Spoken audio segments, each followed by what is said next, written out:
Hello, ஒரு நிமிடம். இன்றைய தியானம் ஏசாயா 43:21. இந்த ஜனத்தை எனக்கென்று ஏற்படுத்தினேன், இவர்கள் என் துதியை சொல்லி வருவார்கள்.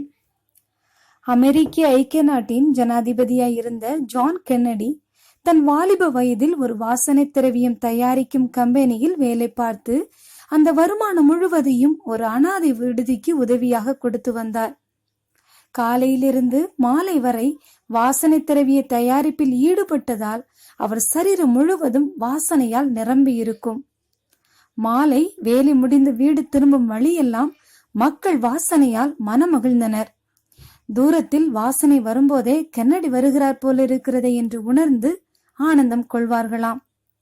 ஆம், இயேசுவின் மேலிருந்த ஆனந்த தைலத்தின் வாசனை இயேசுவை சூழ இருந்தவர்களையும் கூட தேவனை மகிமைப்படுத்தும்படி செய்தது. அவர் செய்த அற்புதங்களின் மூலமாக ஜனங்கள் தேவனை துதித்தார்கள். ஆம் பிரியமானவர்களே, நீ வாழ்நாள் முழுவதும் தேவனை துதித்துக் கொண்டிருந்தால் உன் அருகில் இருப்பவர்களும் அவர்களை அறியாமலே மனமகிழ்ந்து தேவனை துதிப்பார்களே. ஆமேன்.